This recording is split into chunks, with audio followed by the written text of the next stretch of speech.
Clearly, the family still not happy with the way this is being handled, despite indications of these systemic failures in the probation service itself.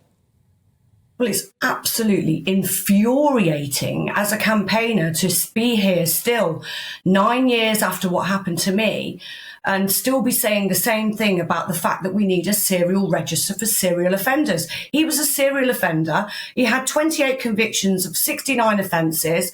How was he even considered to be medium risk? Who are making these risk assessments? Are they even trained by experts in this kind of crime? I don't understand. It just makes no sense to me, and I'm furious today. Yeah, and that's something obviously being echoed by Farah Naz, who is Zara's aunt, that it's not just the systemic issue about not enough staff and too big a caseload. You know, how competent are the individuals themselves involved in these processes? Well, and that's the thing. It's like, how are they looking at that risk and that risk profile, and also who's doing the training of these probation officers? And also something that was said in the previous clip was, you know, they don't have the information about previous offences. Well, why not? You know, surely that can be provided on a summary sheet. I don't understand. There's something seriously going wrong with the processes within the probation service.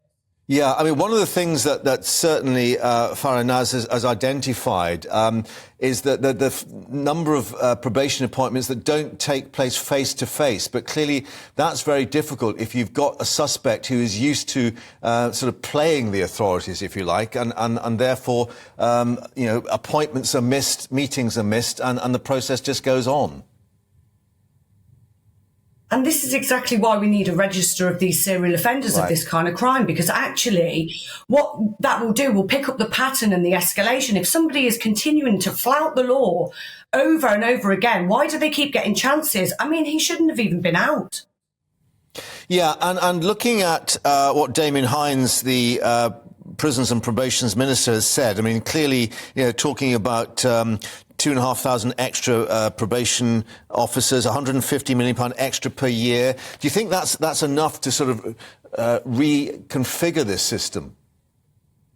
But it's the decisions that they're making. So it's okay putting more people on the ground, but do they even understand the level of risk that they are managing? I don't think they do, because, you know, they're saying that this was a rare incident. No, it isn't. 2 women a week are killed. Yeah.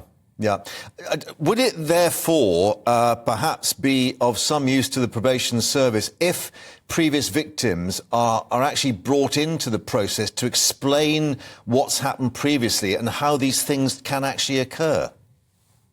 Well, absolutely. I've always said that the victim's voice should absolutely be in the training of these kind of, you know, anybody that's in a role where they're making these kind of decisions need to understand the human element, because it's not, you know, when we talk about it in statistics and numbers and things like that, the human element is removed, but actually people's lives are being completely torn apart and ruined. And, you know, women are losing their life. Yeah, and in terms of the failure to identify the individuals, is this, do you think, particularly to the probation service or a wider issue in the whole criminal justice system?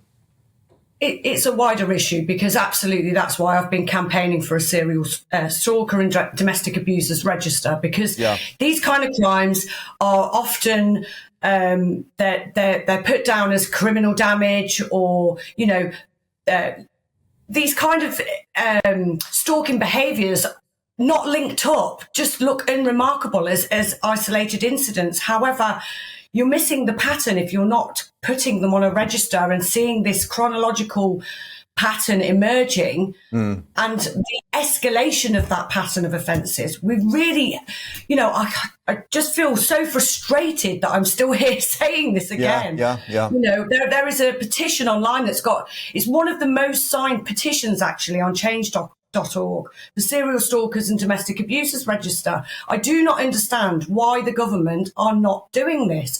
It was brought in, you know, in the last bill, and, you know, it bounced around both houses. The House of Lords agreed and wanted it put into place. Priti Patel said it was in her domestic abuse tackling perpetrators plan, and still nothing's been done.